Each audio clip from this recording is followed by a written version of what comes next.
He gave her my dress, my house, my seat beside him like I was something he could hand off. But I didn't cry. I sold the villa, burned the illusion, and walked away with the only thing he couldn't replace. My name, my daughter, and the version of me that no longer needed him to survive.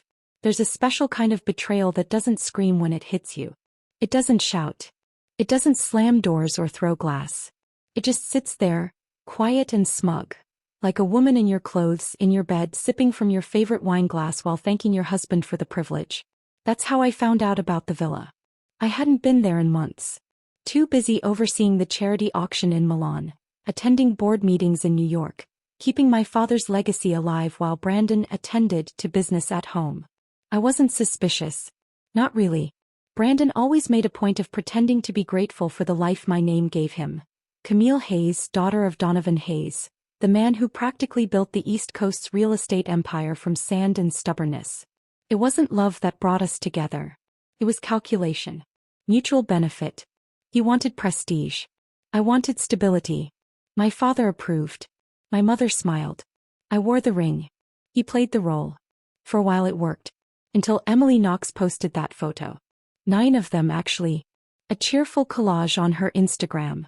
Filtered in soft pastels. Overexposed in that nauseating influencer style. Her tan legs crossed over the lounge chair, toes in the infinity pool. The caption was breezy, almost sweet. Thank you to our amazing CEO for gifting me this dreamy villa. Desert Island, I promise I'll work even harder. Harder? Doing what? Stapling his schedules with extra devotion? I didn't even need to scroll through the rest. I already knew the tiles. Knew the curve of the pool's edge. The garden sculptures, hand-selected from Santorini. The white bougainvillea I planted after my mother passed. He loved that villa. Said it looked like heaven washed ashore. And now it was hers.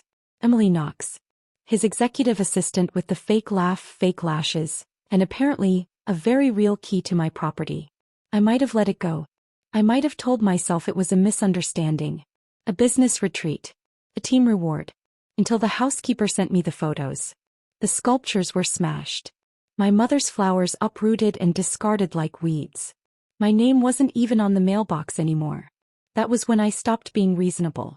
I forwarded the images to Brandon with a short message. What is the meaning of this, Mr. Lewis? Why is someone else living in my villa? He responded faster than I expected. A voice message. I tapped play. Behind his voice I could hear the waves. The audacity. Camille, don't be so petty. It's not like we're short on places to stay. Emily needed a break and the villa wasn't being used. Try to be a little more generous. It's not a big deal. It wasn't a big deal? My mother's garden. My sanctuary. My name. I sent one last message. You have 3 hours. I want her gone and I want the villa restored. Or I will handle it myself. He read it. Never replied. So I sold the villa. To a rival hotel developer. And then, without a single ounce of hesitation, I returned home and walked straight into the East Wing, where Brandon kept his most prized possessions. A private collection of antique wine bottles and handcrafted Venetian sculptures he claimed no one but him understood. I took a golf club from the garage. One by one I smashed every last piece of it. The Baccarat decanters. The 18th century bust he flew home from Florence. The grandfather clock that didn't even tell the right time. They all shattered the same. If someone refuses to understand consequences, you teach them. If someone disrespects your boundaries, you erase theirs. The sound of breaking glass was oddly therapeutic. I had just set the club down when my phone rang. His name flashed across the screen. Brandon Lewis.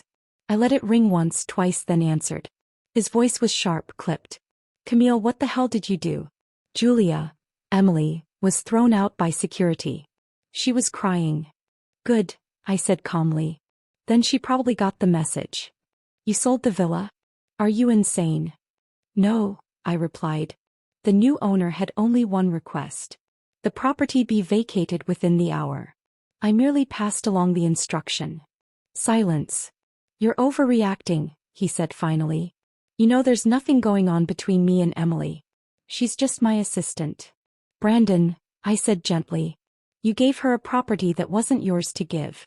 You let her destroy something that mattered to me. And now you want to blame me for being offended. He changed tactics quickly. Camille, we have multiple villas.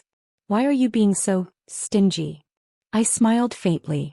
So you won't mind that I destroyed your precious antiques. There was a pause. Then I sent him the photos. His beloved wine cellar in ruins. Shards of glass glittering on mahogany. The shattered pieces of his ego preserved forever. He didn't speak for nearly 30 seconds. Then he said it. Camille Hayes. Only time he used my full name was when he was livid. Seething. Yes. I hope you understand what you've just done. Oh, I said with a small laugh. Perfectly.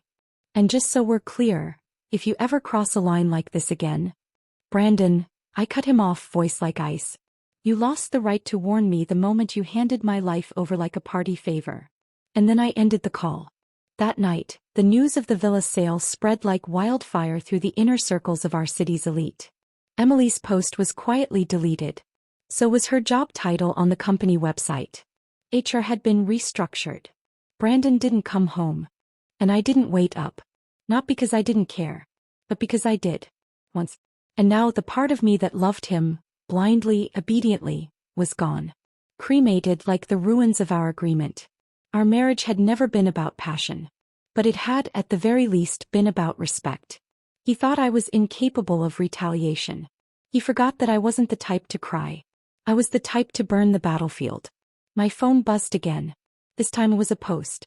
A screenshot of Emily's social media update. First time attending the Cloud Gala gemstones, so honored to be beside our CEO tonight. Thank you for believing in me. Beneath it, a picture of her sitting front row at the elite charity auction, next to Brandon. It wasn't just public now. It was deliberate. Brandon, who once refused a single couple's selfie with me in 5 years of marriage, was now posing for the camera with her. Letting her post it. It was so loud, and yet he hadn't said a word to me. Not even a lie. She was wearing my gown. Royal blue, tailored to my exact frame. A mermaid silhouette, off-shoulder neckline. A slit that stopped just short of scandalous. The kind of dress that didn't need accessories because it was the statement. I had it custom-made in Paris. Only one was ever created. It was the kind of gown you don't forget, even years later. I zoomed in. Same embroidered neckline. Same split hem detail. The same sapphire-like sheen. Only difference, she accessorized it with a borrowed man. And he let her. He allowed. I stared at that photo for 10 long seconds, my fingers twitching. He knew what that dress meant to me. He knew I never shared my things. I never had to say it twice. My wardrobe was off limits. Brandon used to joke about how territorial I was. Well, he was about to be reminded. I didn't wait for another message. I didn't call. I didn't threaten. Instead, I sent Brandon a single photo. Not of me.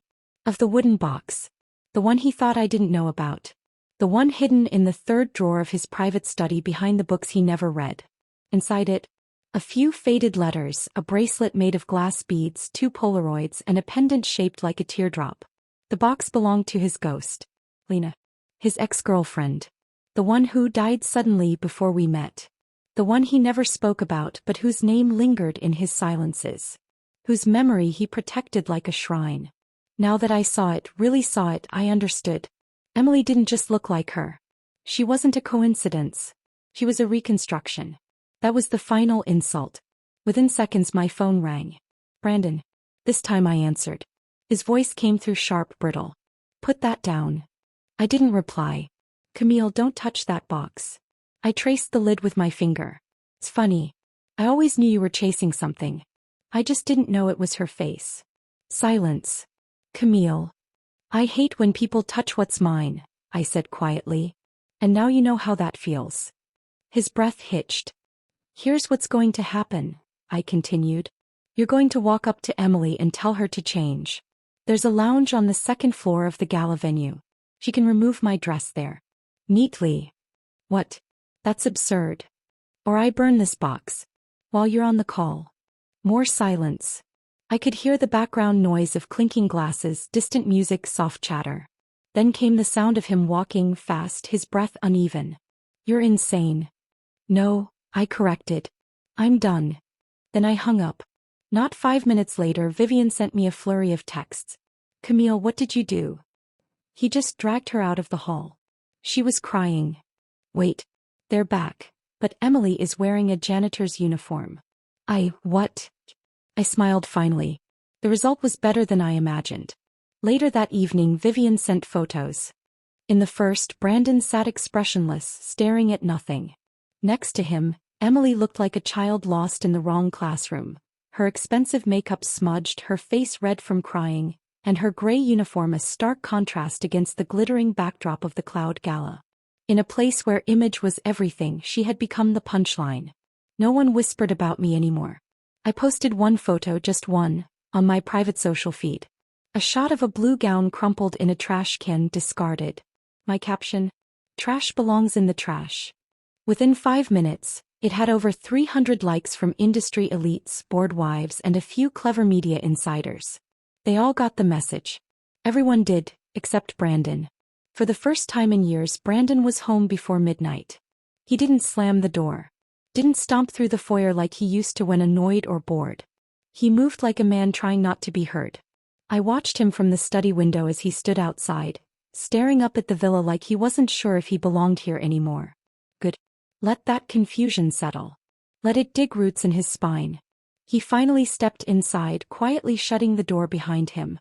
I stayed where I was, back turned, letting him feel the chill of my silence. "Camille," he said softly. "We should talk." I didn't move. "Talk or confess?" He exhaled slowly. "Look what happened with the gala with Emily. It wasn't meant to disrespect you."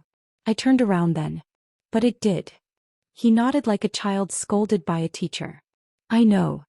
You allowed her to wear my dress. Sit beside you. Pose like she was your wife. Do you realize what message that sends?" I wasn't thinking. "No," I interrupted, stepping closer. You just weren't thinking about me. You were thinking about her." Brandon stiffened. "And not just Emily," I said. "You were thinking about Lena." The silence that followed cracked through the room like a whip. He flinched visibly. "I've known about her for years," I said. I didn't press. Didn't ask. Thought maybe, just maybe, you'd grieve her privately and move on. "Camille." "But instead," I continued, "you hired someone who looks exactly like her. You styled her. You gave her everything that belonged to me. You let her become the ghost in our marriage." His face crumpled with a mixture of guilt and denial. "It wasn't like that." I gave a short, humorless laugh. "Then tell me, what exactly was it?" He didn't answer. Couldn't. I walked over to the desk and pulled open the drawer where he once hid the wooden keepsake box. The one I hadn't destroyed. "You loved her," I said, not accusing, just stating facts. "She died. You never let go. But instead of healing, you brought a replacement into our lives and tried to resurrect her using my life." Brandon dropped into the leather chair behind him, rubbing his temples like the truth weighed more than he expected. "Emily reminded me of Lena, yes," he finally admitted. "But that doesn't mean I ever meant to replace you. Doesn't it?" His voice cracked. "You don't understand. Lena wasn't just a girlfriend. She was everything. We were together in college. She had this light. That kind of spark that never really dies even after." I didn't interrupt. I let him speak. Let him relive it. "She got sick," he said. "Leukemia. Took her so fast. She didn't even make it to her 23rd birthday. I held her hand when she passed." His eyes filled with something real. Maybe sorrow. Maybe shame. "I couldn't save her. But I kept the box. Just to remember." "And yet," I said gently, "you didn't keep her in memory. You tried to rebuild her. Out of someone new." He dropped his gaze. I sat across from him. "Come, told. There's something worse than being unloved," I told him. "It's being used as the stand-in for a man chasing a ghost." He looked up, stunned. "I never." "You did," I said. "Over and over. You let another woman live in the villa my mother adored. You handed her my clothes. My seat. My silence." Brandon leaned forward. "I swear to you, Camille. I've let it all go now. Lena's memory, it'll stay where it belongs, in the past. I've made mistakes, but I know where my loyalty should lie." "Not does." I nodded once. "Then prove it." He frowned. "How?" "Fire Emily." He stilled. "Camille. She crossed a line. 100 lines, actually. And not once did she stop herself. She didn't act like an employee, she acted like a contender. I don't keep disloyalty on the payroll. He opened his mouth, but I stood and added, if you want a future with me, that future doesn't include her. Brandon hesitated for several seconds. Then, all right. I'll do it. It wasn't the answer I expected. I wasn't sure if he meant it. But he said it. That night he stayed in the guest room. And the next morning when I walked into the breakfast room, his phone was face down. Silent. That was new. It took exactly 48 hours for the change to ripple. Emily's position vanished from the company site. Her work email bounced back. And then my assistant, Monica, forwarded me a memo. Brandon Lewis's executive assistant has been reassigned. Just like that, she was gone. But the silence didn't last long. 3 days later, I got a call from Brandon's father. We'd spoken maybe 3 times in 5 years. Always formal. Always controlled. Camille, he said, tone colder than steel. Is it true? You forced Brandon to fire Emily Knox. I did, I said unapologetically. And he agreed. There was a pause. She was one of the best assistants we've had in years. Loyal, organized, discreet. She overstepped, I interrupted. Repeatedly. You're turning him into a shell, he hissed. Whatever issues you two have, do not drag the company into it. My lips curled. Oh, but I already have. Then I hung up. Because no matter how powerful the Porters believed themselves to be, they weren't Hayes. And unlike them, I didn't make threats. I made moves. Later that week, I took out the leather folio from my office safe and flipped open the first tab. Inside, transfer of shares. Quiet withdrawals. New board members being introduced. My father had already warned me. You don't destroy someone with a scandal. You destroy them with silence and signatures. So I signed the first paper.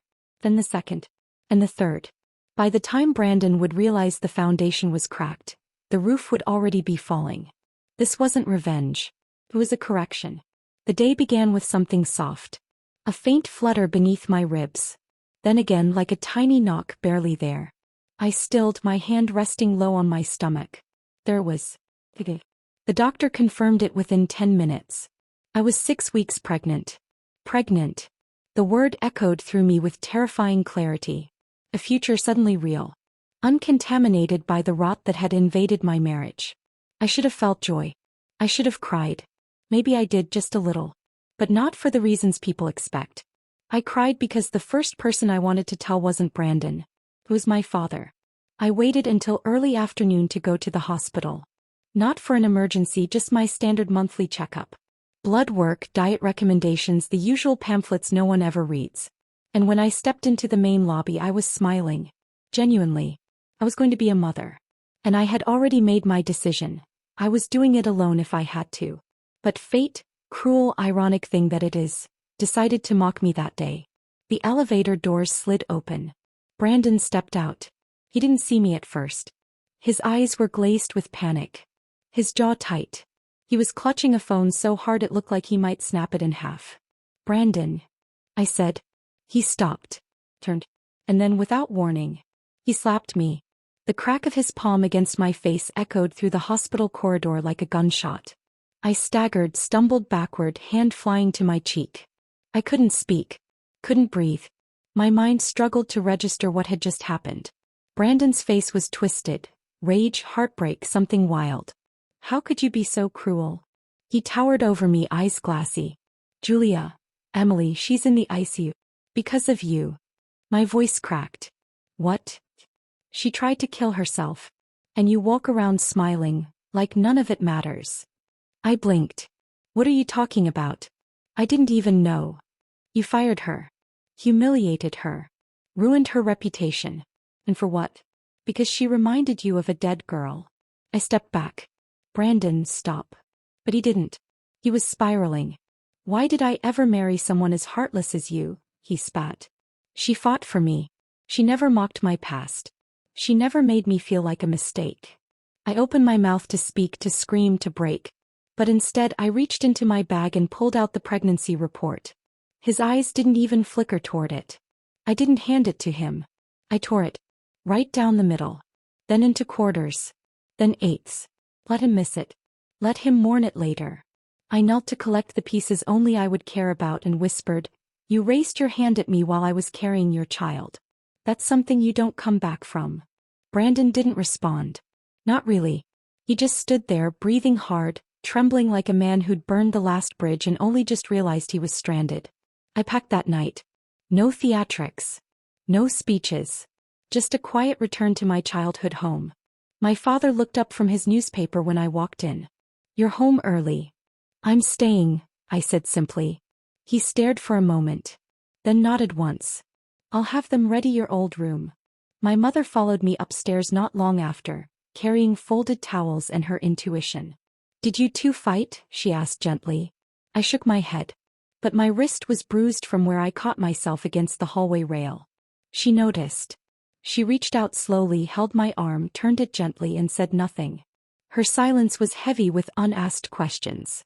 "I'm fine," I said. She nodded. But she didn't believe me. And I didn't need her to. 3 days passed. Not a single call from Brandon. Not a text. Not a word. But Emily, he was very loud. Her social media roared back to life. Photos of her hospital room, captioned with faux humble lines like, "Still healing but grateful to the man who never left my side. President Lewis brought me fresh lilies. He knows they're my favorite. Some people destroy. Others rebuild. Each one a bullet with my name on it." The part that made me laugh. She tagged his company in every post. I knew what she was doing. So did anyone with half a brain. This was her opening move. Her PR resurrection. She wanted the world to see her as the wounded angel and me as the cold, jealous wife. But what she didn't know. My silence isn't weakness. It's strategy. While she posted, I called Mason. My younger brother. Corporate attorney. Stone-faced genius. "Mason," I said. "I'm done waiting. Let's begin." "You sure?" "Yes. We'll pull all West family investments from Lewis Industries within the week. Board pressure will follow. I'll handle the restructuring quietly. You just sit pretty." I smiled. "Oh, I intend to." A week later, Brandon's company started bleeding. Our silent exit triggered a domino effect. First, the European investors backed out. Then the tech supplier contracts. Then came the stock dip. Articles flooded in. Lewis Industries plunges after sudden investor exit. Sources confirm silent withdrawal from Hayes Group. Internal shakeup. Brandon Lewis under fire. Brandon must have realized what was happening. He called once. I didn't answer. Then came the knock at our family estate. Not Brandon. His parents. They hadn't visited in years. My father greeted them at the door. No warmth. Just cold, polite formality. "Mr. and Mrs. Lewis," he said. "To what do we owe the discomfort?" They looked embarrassed. Tired. Probably hadn't slept. "Is Camille home?" his mother asked, clutching her designer purse like a lifeline. "We just want to speak to her." "She's resting," my father said coolly. "Carrying a child makes people tired, I'm told." Their eyes widened. "She's?" "Yes," my mother answered for the first time. "Not that your son deserves to know." The silence was absolute. They sat down. Tea was poured. I stepped into the room without a word. Their faces brightened, then immediately fell again when they saw the expression I wore. Not sadness. Power. "Camille," Mrs. Lewis began, "we're so sorry. Truly. If we'd known how bad things had gotten." "You raised him," I said. "You knew." Mr. Lewis bowed his head. "What can we do to make this right?" I reached behind me and set a leather folder on the table. "Divorce papers." Signed. Prepared. Legally binding. "I'm done," I said. "And if he doesn't sign, I'll take everything." They looked pale. "You don't mean that," his mother said weakly. I smiled. "Don't I?" I should have expected that Brandon wouldn't come alone. But even I didn't think he'd be this foolish.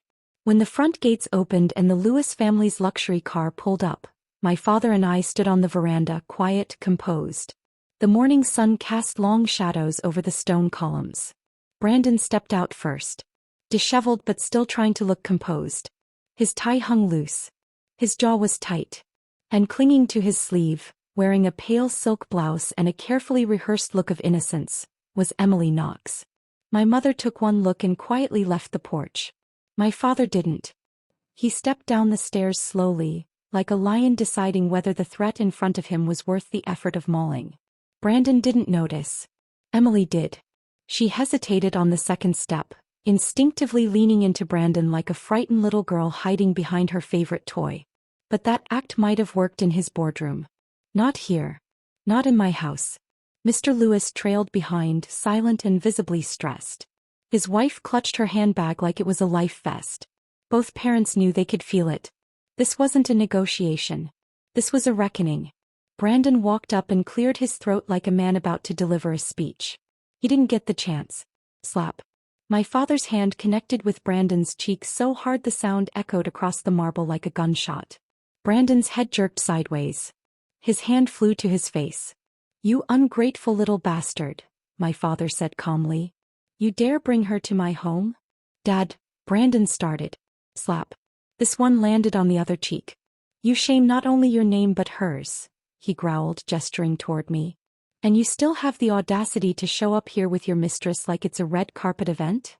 Brandon blinked rapidly, stunned into silence. Then, as if the entire scene hadn't already reached peak humiliation, he stepped slightly in front of Emily, shielding her. And that's when my mother returned. Without a word, she handed me a velvet folder, the one I'd asked her to retrieve from my safe. I held it in one hand and looked directly at Brandon. "Here. These are the divorce papers. Already signed on my end. Prenuptial terms are respected. The property division is fair. Take them." Brandon stared at me. Emily's eyes lit up with something she failed to hide: triumph. And then she did the one thing no one in that room expected. She smiled. A soft, delicate smile that stretched just too long. Just too smug. And just like that, the girl who had trembled and clung to Brandon moments ago disappeared. My eyes narrowed. The act was over. She thought she'd won. Brandon stepped forward. "Camille, you can't be serious." "Why not?" I asked lightly. "You're holding another woman in your arms," I said, "and you think we shouldn't divorce?" His mouth opened, but I raised a hand. "Let me make this perfectly clear. What you and Emily have, I don't care. You could marry her today and I'd send you matching towels. But what I won't do is stay tied to a man who tried to replace me with a knockoff and then hit me when I wouldn't clap." Brandon's face flushed red. "There's nothing between us," he tried. I laughed. "Do you think I care if it was physical? Emotional betrayal cuts deeper." Emily's voice finally rose, sickeningly sweet. "Camille, I never meant to hurt you. I just admired you so much. You were everything I aspired to be. You still are." I cocked my head. "Admiration doesn't involve stealing. It involves staying in your lane." Then I turned to my father and said, "Dad, I think it's time." He nodded. Behind us, the butler entered with a tray. On it, a small ceramic bowl steaming. "Miss Camille," he said. "Your herbal tonic." The room went still. Mrs. Lewis was the first to speak. "Your?" "Yes," I said, picking up the bowl. "I was 6 weeks along when your son decided to strike me in a public hallway. I was holding the pregnancy report at the time. He never saw it. He was too busy screaming." Everyone froze. Brandon's lips parted. "Your?" "Not yours," I said firmly. Then I drank the tonic in one smooth swallow and placed the empty bowl back on the tray. "You lost the right to call yourself a father the day you raised your hand against me." My father stepped forward. "Brandon Lewis," he said, voice iron. "You hit my daughter while she was pregnant. Now you think you can crawl back with a mistress in tow and rewrite the past? This isn't a scandal to clean up. This is a decision." Then came the third strike. Not a slap. Not a punch. But a statement. A truth that would echo in Brandon's ears for the rest of his life. "You're not welcome in this family anymore." Brandon tried to argue. Beg. Swear on his childhood memories. But his own parents looked like they didn't know him anymore. Mr. Lewis rubbed a trembling hand over his face and whispered to no one in particular, "What have you done?" Mrs. Lewis just cried. Emily stood quietly. But even her performance was slipping. Her hands shook. Her eyes darted. She no longer looked like a winner. She looked like collateral damage. And then for the first time in my life I pitied her. Because she didn't realize she wasn't the love story. She was the footnote in someone else's cautionary tale. Brandon took the divorce papers. His hands trembled as he signed them. I watched the ink dry. Then I stepped closer, met Emily's eyes and said softly, "Congratulations. You got the man." She opened her mouth, but before she could speak I added, "Now let's see if you can survive him." Then I turned, walked past them all and didn't look back. It didn't hit Brandon all at once. Not the way the slap had. Or the divorce papers. Or my final words. No, this came slower. Like wrought behind a perfectly painted wall. First he tried to play it cool. Appeared in public. Smiled. Wore that same tailored suit like he hadn't been stripped bare in front of both our families. And Emily? She clung to his arm like she was born there. At least for the first week. I didn't watch it unfold. I didn't need to. Everyone else did it for me. Vivian sent texts nearly every night. She tried wearing another one of your old gowns. This time at the charity gala. Brandon didn't even look at her all night. Rumor is he's drinking again. That sleek new condo they moved into? Already listed for rent. Camille. He showed up at West End Hayes yesterday. Just stood in the parking lot. But I didn't flinch. Not once. I was done with flinching. The board at Lewis Industries didn't take long to react. The withdrawal of West Family Capital created a ripple effect. Stockholders panicked. Suppliers pulled out. Projects stalled. Brandon tried to patch the holes, but he'd lost the one thing that gave him credibility. My last name. Now he was just a CEO with a scandal and a secretary. When the PR firm dropped him quietly, he still didn't panic. When the CFO resigned publicly, he looked rattled, but not broken. When he showed up to a tech expo in Silicon Valley and wasn't invited on stage, that's when I knew. The world was already moving on. And it wasn't taking him along for the ride. Meanwhile, I moved into my late grandfather's townhouse. My mother supervised the remodel herself. My father had the security upgraded without asking. They never spoke of Brandon again. They didn't have to. Because the baby, my daughter, was the only future anyone cared about now. We found out the gender during a soft rainstorm in August. I held the envelope in my hand as the doctor smiled and said, "Open it when you're ready." I wasn't ready for a long time. When I finally did, alone in my study, I smiled. A girl. Her name came easily. Eva. Not named after anyone. Not chosen for symbolism. Just a name I liked. A name that sounded like she belonged to no one but herself. Emily's spiral came next. Not in flames. In whispers. The office environment grew cold. Colleagues that once flattered her began keeping their distance. Photos of her from the gala, wearing my dress, looking awkward beside Brandon, began circulating on gossip blogs. The captions were merciless. Not the wife. Not the legacy. Just the woman who arrived late. She started showing up less at events. Stopped posting. Rumors floated about panic attacks and screaming matches. One day I received a call from an unknown number. I didn't answer. Then came the voicemail. Emily's voice. Hickey. Breathless. "Camille. I didn't know it would be like this. I never meant for things to go this far. I never meant to hurt you. I deleted it. Because this wasn't guilt. This was consequence." Brandon tried harder. He showed up at my mother's garden party, uninvited. Claimed he was just passing by. He sent flowers. Handwritten notes. Even called Mason. Mason didn't respond. But I kept all the notes in a drawer. Not because I missed him, but because I wanted Ava to know one day just how much her mother was never the one who gave up. 3 months after the divorce, I received an envelope in the mail. No return address. Inside was a letter. Typed. Neat. Emotionless. It was from Brandon's lawyer. Emily Knox had attempted suicide again. This time it made the papers. He survived. But barely. And Brandon?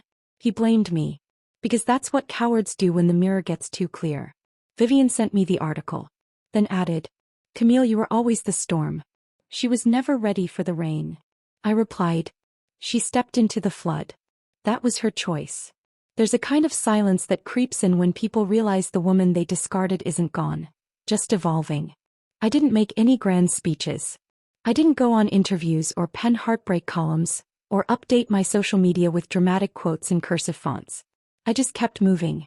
Ava was growing inside me with purpose. Every time I felt her shift, I was reminded, this wasn't an ending.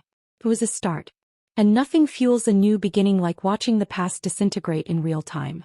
I had just finished signing the last licensing agreement for our new real estate development arm. My name, not my father's. When Monica, my assistant, walked in with wide eyes. "Camille, you might want to see this." She turned her iPad toward me. It was a live stream clip. A shaky phone recording. Emily, smeared mascara, trembling hands, screaming at Brandon outside a restaurant in Midtown. "You think I don't know what this is?" she shouted, voice cracking. I was never her. No matter how much I wore her clothes or smiled like she did, I was never going to be her. Brandon turned his back to the camera, but his voice was caught in the wind. "I didn't ask you to be her." Emily screamed louder. "You didn't have to. Every time you looked at me I saw it. You were waiting for Lena. I was just a convenient ghost." She shoved something at him. A photo maybe. Then stormed away, heels clicking violently against the pavement. The video went viral in hours. And that's when the real truth started leaking. A week later, a journalist from the Herald called. "Ms. Hayes," she said. "Would you like to comment on the allegations made by Ms. Knox?" "No. Not even to clarify your role in the fallout at Lewis Industries?" I smiled into the phone. "If you want to clarify anything, start with this. I didn't burn that house down. I just took back the match." Brandon's decline wasn't slow anymore. It was fast. Brutal. He stepped down as CEO voluntarily. Translation: the board forced his hand after half the investors walked. Lewis Industries dropped over 30% in market value within 6 weeks. Photos emerged of Brandon wandering the villa alone, glass in hand, barefoot, disheveled. The man who once walked red carpets beside me now sat on stone steps talking to no one. Vivian sent one to my inbox with a simple caption. "Your ghost found him." I went back to my villa one last time. Not to stay. To walk through it. It had been restored, purchased back quietly through a shell company my father and Mason arranged. The garden had bloomed again. The air smelled like lemon and lavender. I stood beneath the white archway near the pool where Emily once posed for selfies and tried to see it again through my mother's eyes. Peace. It had finally returned. That night I had dinner with my parents. After dessert, my father poured me a glass of pomegranate juice, then asked the question I'd been waiting for. "Do you want to file an injunction against Brandon if he tries to see the baby?" I looked down at my growing belly, then back at him. "Not yet." My mother blinked. "Why not?" "Because when he sees her," I said slowly, "he's going to realize she was the only thing worth saving. And he'll have to live knowing he lost her before she was even born." I wasn't cruel. I was simply exact. The next morning I received a private envelope in the mail. No sender listed. Inside, a single sheet of paper. Typed in Brandon's signature font. "Camille, I destroyed the only thing that ever tried to love me cleanly. You didn't deserve what I became. If Ava ever asks, tell her I tried. Not hard enough. But I did." I folded the paper in half and placed it inside a blank notebook. Not for me. For her. Ava would never have to wonder who her mother was. But if she ever wanted to know who her father used to be, I'd let her read this someday. And only once. Labor's loud. Not just the pain, not just the sterile white walls of the hospital or the hum of machines. It's the rush of memory. It's the sound of every wrong turn, every swallowed scream, every choice that brought you here rising all at once. And then everything stops. She was born at 3:47 a.m. 7 pounds 2 ounces. With a cry so sharp, so fierce, the nurse chuckled and said, "Oh, she's going to be a handful." I already knew that. I named her Ava Hayes. No hyphens. No nod to a father who had to be told through a third party that she existed. The first week was a blur of feeding schedules, nightlights, and lullabies hummed under my breath. But through the fog, Ava's presence was clear. Her tiny fingers curled around mine like she chose me. And I chose her, again and again every day. My mother cried the first time she held her. My father whispered, "That's a legacy right there," as he gently kissed her forehead. The nursery was soft cream and silver. Her crib hand-carved. Her first outfit monogrammed. She was born into a world of protection, of purpose, of names that meant something. Not Lewis. That name never crossed our threshold. Until one afternoon it did. I was folding Ava's onesies in the sunroom when my father appeared in the doorway, holding his phone. "He called," he said. I didn't ask who. I already knew. My father frowned. He wants to see her. I kept folding. Of course he does. Camille. I said 3 years. You did.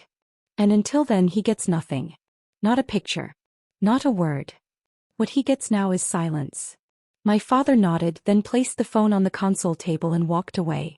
It buzzed a minute later. A voicemail. Brandon's voice came through quiet, desperate.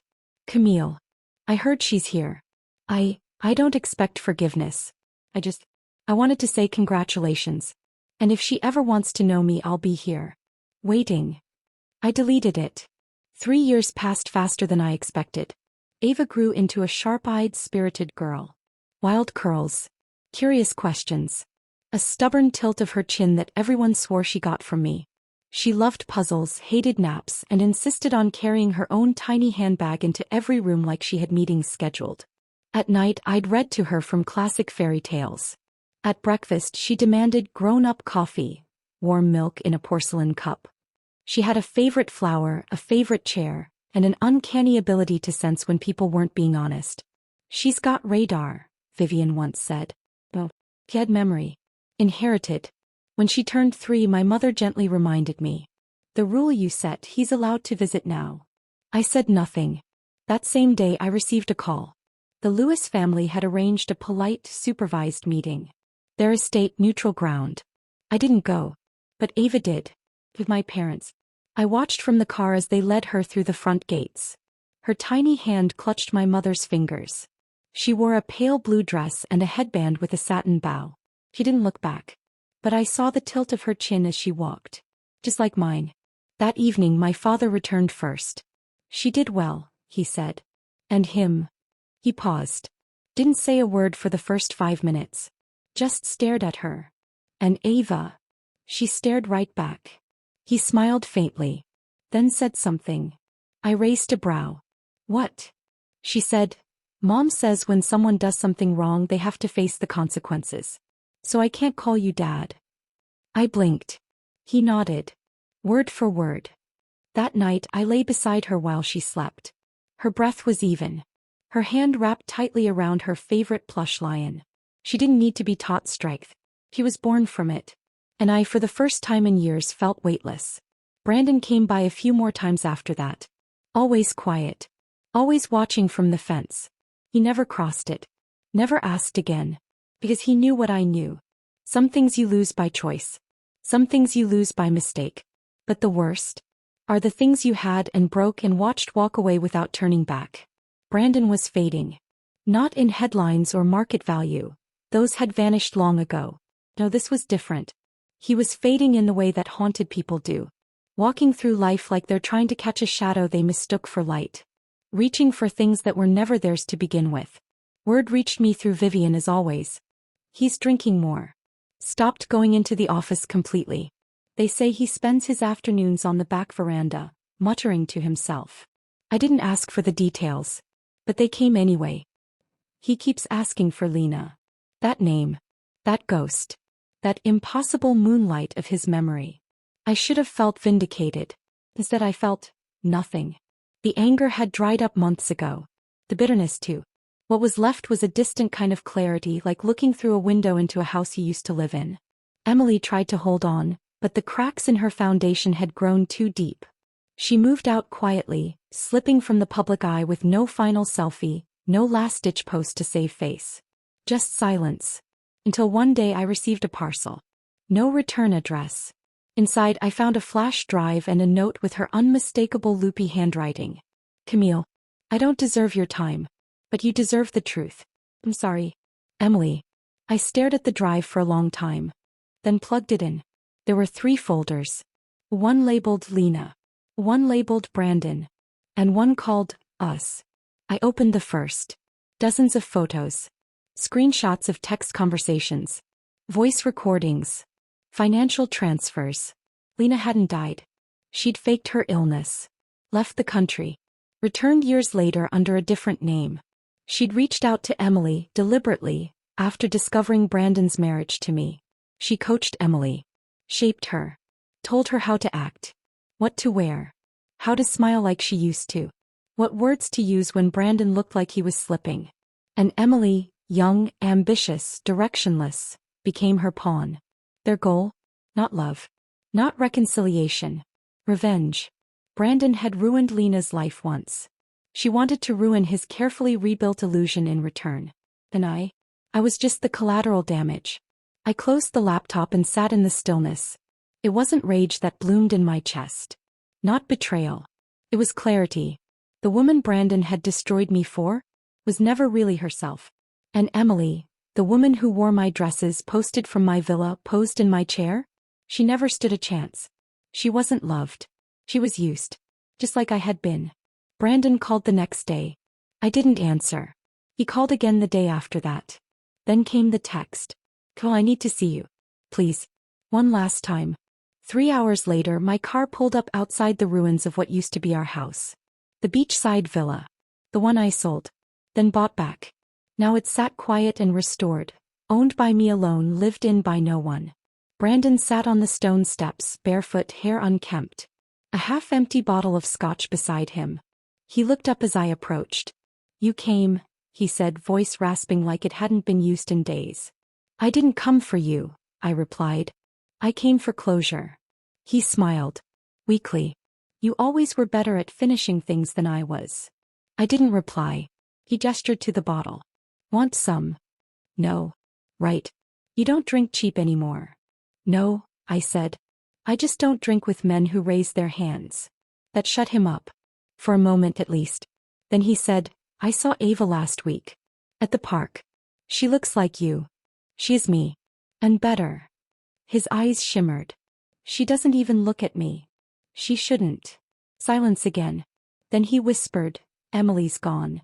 "I know. She told me about Lena. About everything." I nodded. "So now you know the truth." "Yeah."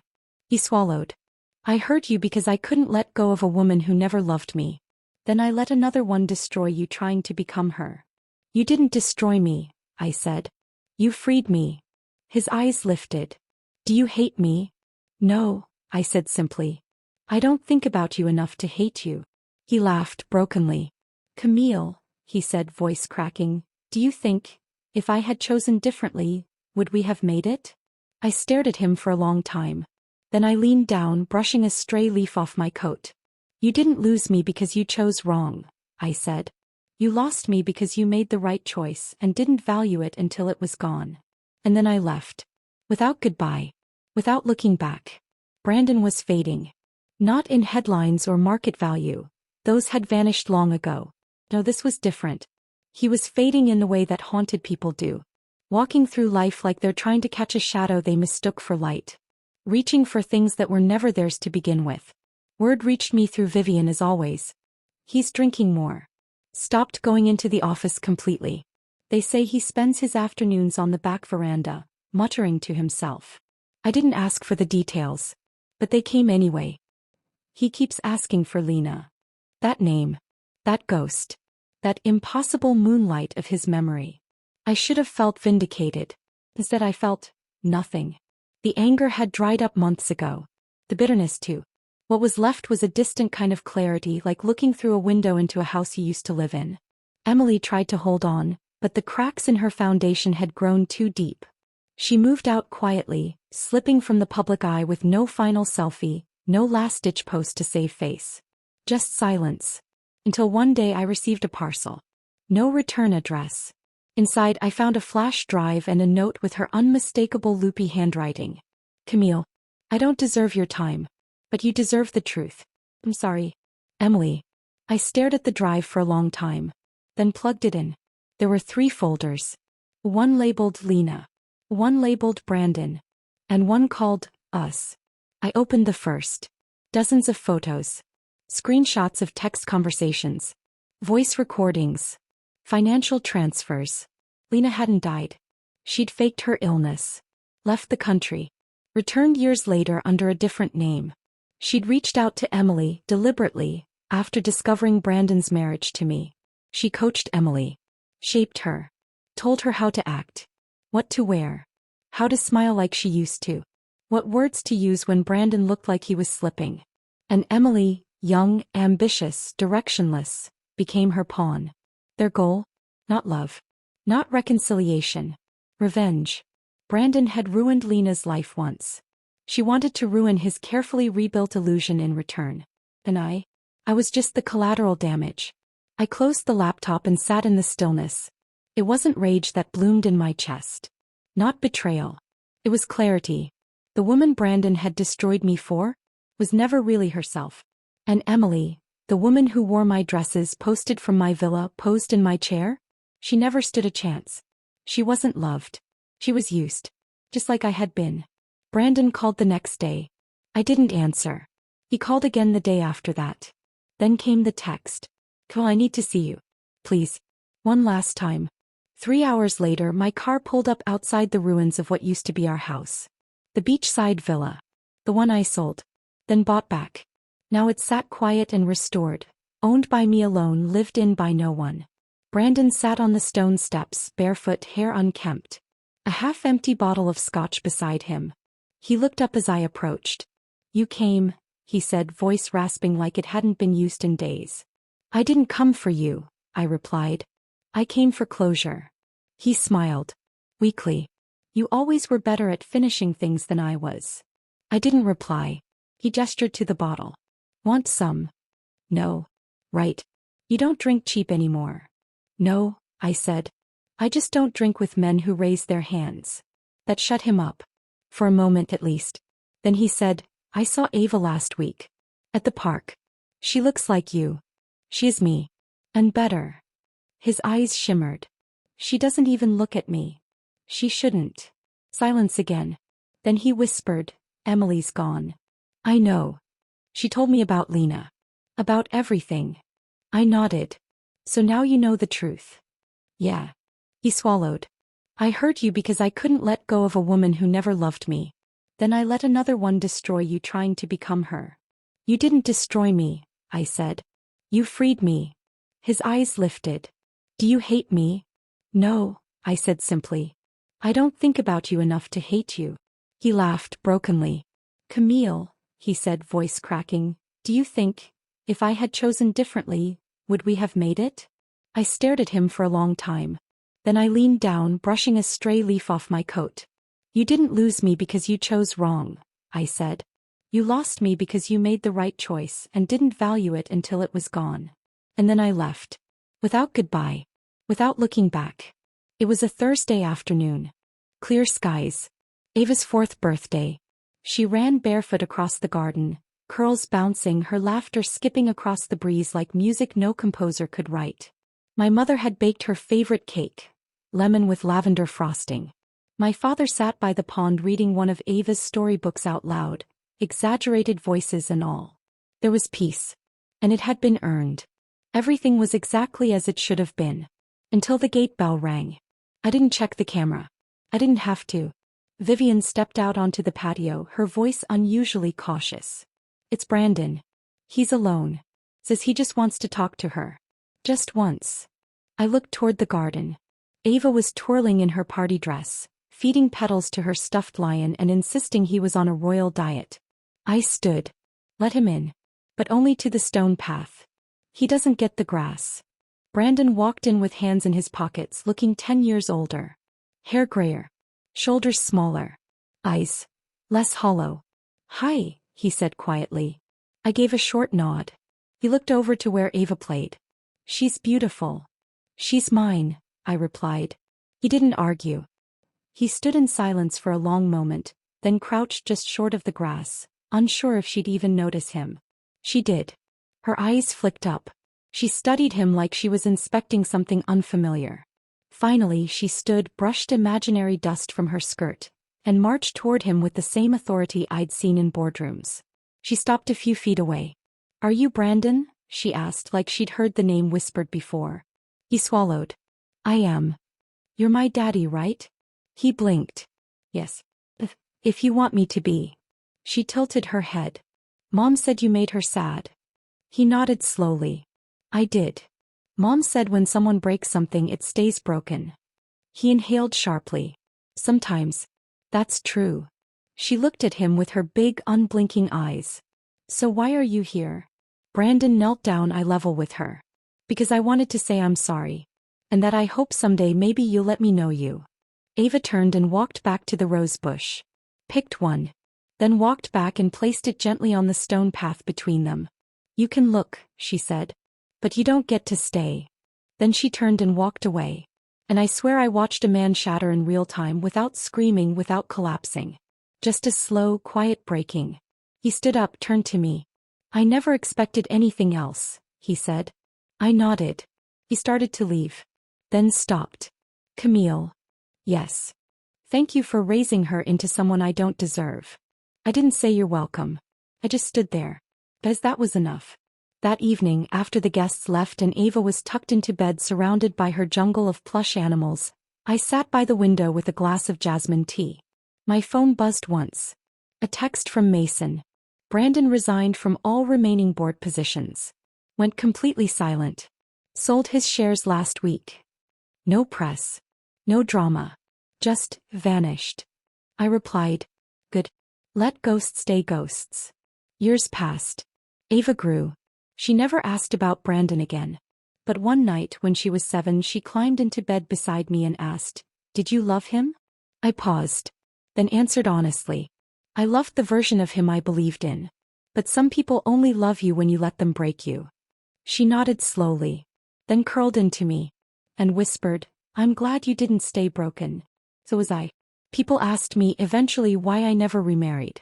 Why I never dated again. Why I seemed so content in my own company. I always answered the same. Because I already gave my last name to the one person who'll never misuse it. Ava Hayes. My daughter. My legacy. The proof that sometimes the best revenge isn't destruction. It's rebirth. The end.